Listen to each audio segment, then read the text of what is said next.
Hello again, my name is Andy. I'm with Nummech products. Today I'm going over the installation process for our new VLP frame for the AxePro. This is our newest design using a very large internal air chamber, as you can see inside the grip here. So I'm going to be installing this on one of my test guns, just a basic AxePro 2015 model. Take a look at the things you need. I have here a set of Allen keys, ball rounded. This makes things easier. It's not required, but it makes the whole process go a lot more smooth. Now technically you only need 2 sizes from the set, but it's good to have the set. And then inside this little zip press bag there's another Allen key. This is a 9/64 size. If you buy a set like this, then you're going to get one. But if you don't have one available, we give one to you with every frame, 9/64. First thing you have to do is remove the stock frame from the marker body. And for that, you basically just have to unscrew all the screws and get down to it.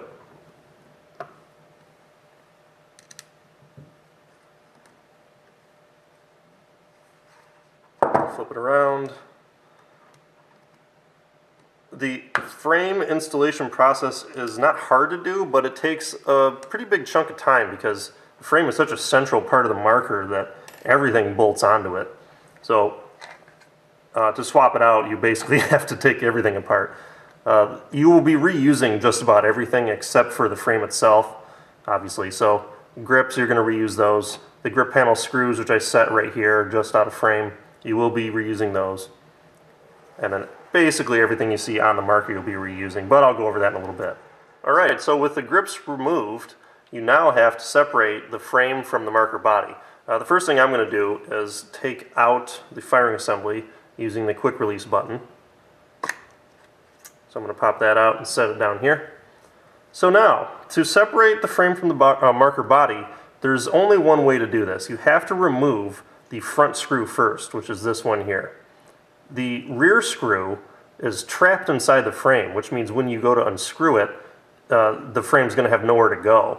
So you need to be able to separate the two when the time comes. So for that, remove the front screw first,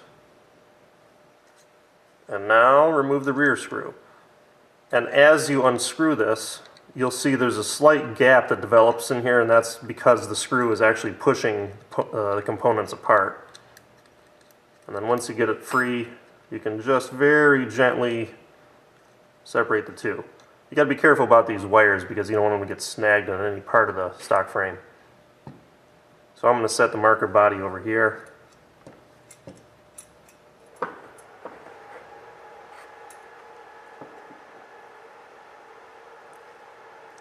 Alright, so here we have the stock grip frame.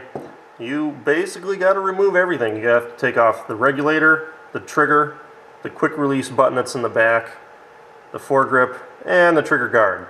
The order that you remove these parts doesn't really matter, but the order that I like to follow is to remove the quick release pin, which, keep in mind, is being held in here with a really small spring. So I like to use a small Allen key and I just gently pop it out, but you got to be really careful when you do this because the spring can shoot across the room if you're not careful. So I gently popped it up from the back, and now you can slide these components out. And you will be reusing these, so just hold on to them for a second.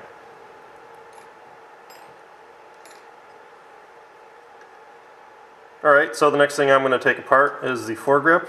And for that, you just unscrew this little cap screw located on the top. Foregrip comes off. Keep that little screw. Now I'm going to do the trigger guard, which is located behind the screw directly on the top of the frame. Keep that screw too. Keep the trigger guard. You can take the trigger out by unscrewing its little pivot pin. Again, you'll be reusing that, and you'll be reusing the trigger. And now the only thing left on the frame is the regulator. Now this is the hard part because you've got these little tiny screws that are recessed in there. They're pretty hard to get out. So be patient with it. You're basically limited to unscrewing them like a third of a turn at a time. If you've got ball rounded Allen keys like these, then it makes it a little bit easier because you can get some leverage in there. Now, these screws you will not be reusing, but you should keep them anyway because they're the same as everything else used in the marker. So they're pretty good to have around in case you need a spare. But the new frame will not use them. So again, using this Allen key, I'm unscrewing this. This one in the back, this is the real hard one to get out if you don't have ball rounded keys. So like I said, go pick up a set, it'll make life easy.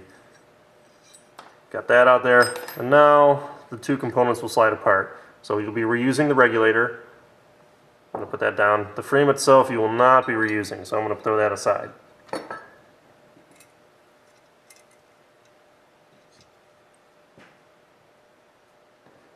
Okay, so at this point, take a look at the items you get with the frame. You've got this new 9/64 ball rounded key.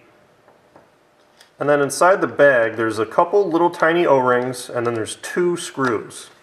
What the screws are is these are the new screws that you're going to be using for the regulator. The reason we had to do these is because you can see those original screws have nowhere to go using this big air chamber here. So we had to come up with a new system using these new screws. The little O-rings you probably won't need, but we put them in there anyway just in case you needed them. Take a look at the top of your regulator. You should see that there's a little O-ring that's embedded. Let me get something to point it at. You can see there's a little O-ring that's embedded in there. You want that in there. So if this O-ring is damaged, then you can pop it out and use one of the new ones. But if it's okay, then just go with it. It's fine. So because it's the hardest part of the assembly, I'm going to do the regulator first. If this little O-ring is dry, you might want to take a little bit of grease and just wipe it on there. You want it to be moist, but not completely, saturated with the grease, because that's not necessary. As long as you're good to install it, take your regulator and slide it onto the new frame. And you'll see it slides all the way up and it hits a little stop. So this is the approximate position that everything is going to be laid out. Now comes the time where you have to install the screws. So take a look at the 2 screws. One of them is short and one of them is long, and it has a little O-ring on it. This one here is the long one. You probably can't tell from the video, but it has a little O-ring around the head. That screw is actually going to go inside the air chamber itself. I'm going to do that one second. The short screw gets installed in the back of the frame in the little groove that you can see if you have the frame in front of you. It's probably too hard to see on the screen, but take my word for it. So the new Allen key, this 9/64, this fits the 2 new screws. And that's what you're going to be using. I'm going to get rid of these little O-rings. You don't need those. Okay, so this is the hard part. This one screw is the hardest part. You have to fit this screw down inside the little groove that's machined in the top of the air chamber. It's very hard to do because there's so little amount of space in there for your fingers to fit. So, like I said, this is the hard part. You just got to be patient. I made it look easy there, but like I said, it's not hard, it's not easy to do. So, with the screw in position, tighten it down using the new ball-rounded key, and you'll see that eventually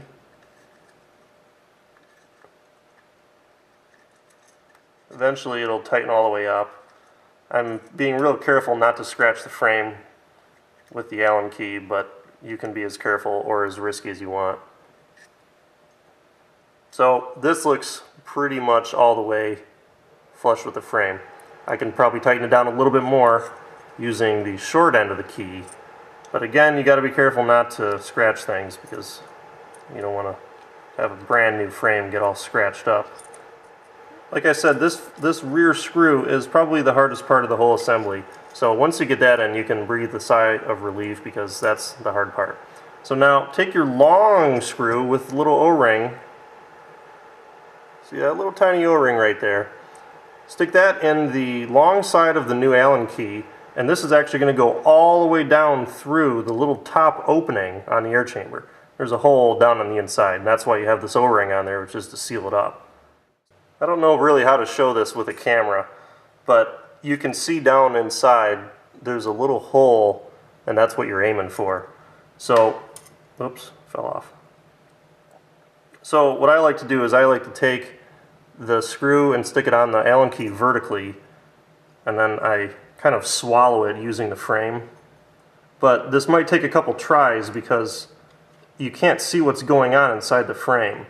So you're kind of blindly wiggling the screw around until it falls down into the hole. But you'll probably know when it happens because you can look down inside the top of the frame. I can't show you because it's too dark in there, but if you have light in your room, you can see it. So I got it in there, and at this point I'm just screwing it down in.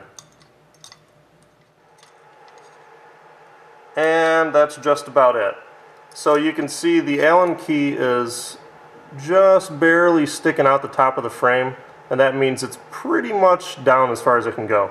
Now because that O-ring, because the screw has that O-ring around the head, it means that you can't go wrenching down as tight as possible because you're just going to flatten the O-ring. So just get it hand tight, and that's probably good enough. So at this point, the regulator is now installed, and you've gone through the hardest part. At this junction, you're basically just reassembling the frame using all your stock components. So the first thing I'm going to use here is the trigger. I'm going to slide that in through the frame and reinstall the pivot pin. Hard to do because the magnet's sticking out. Oops.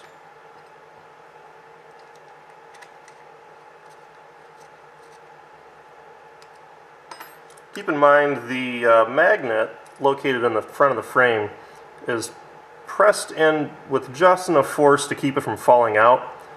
But you can get it out in the future if you need to. If you look inside the back of the frame, you can see it down in there. So you can take a tool and punch it out from the back in case you have to do re-anodizing on the frame, because you'll have to take out all the steel components. So it's not pressed in there permanently, but it's just enough to keep it from wiggling out from normal play. Trigger guard comes next.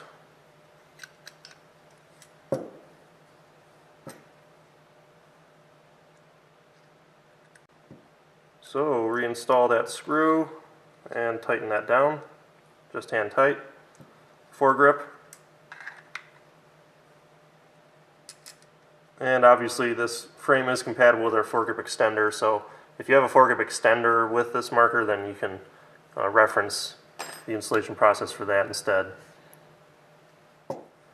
Alright, so now the assembled frame is almost ready to go back onto the marker body. The last thing you have to put back on is the little quick release button. Okay, so take the button and push that down into the frame like this, and then you're going to tuck the spring in inside that little tiny machined depression that we have in the back. So that looks pretty good, just like that.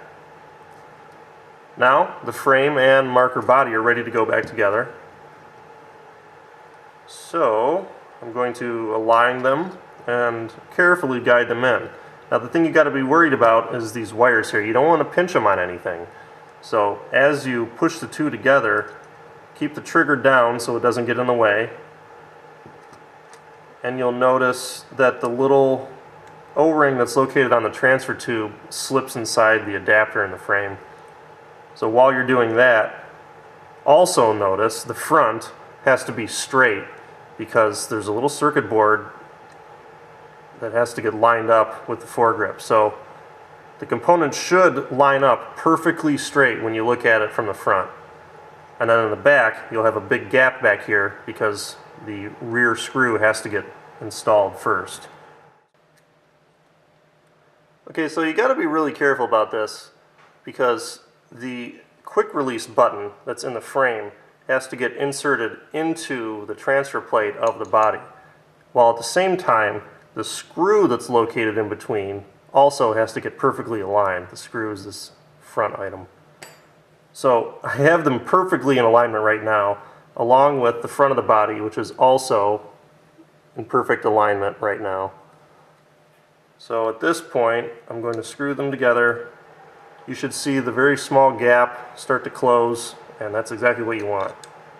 So you got to be really careful when you do this, because if you misalign the front of the marker body, you'll probably do damage to the circuit board. And when that happens, you'll be in trouble because you'll have to bend the pins back into position. So I just covered that up, screwed it hand tight. There's one more screw that has to get installed in the front of the marker body. I'm going to do that right now.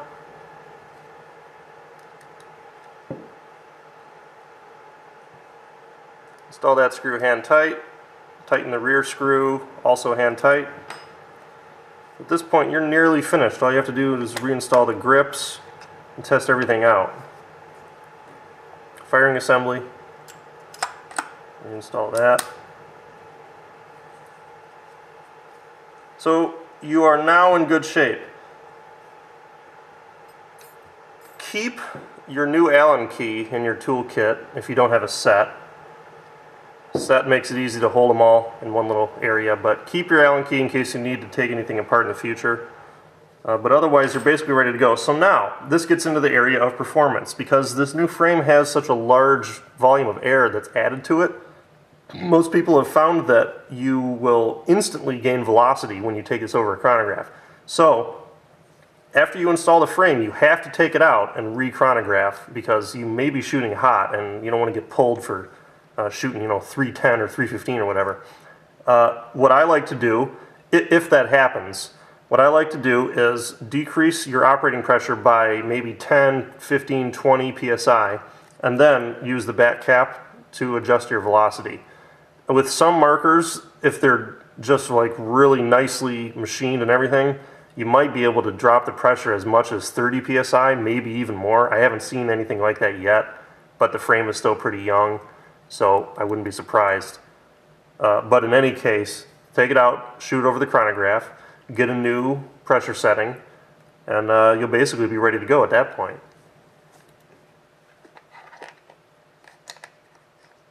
So I'm just going to go ahead and reinstall the grips.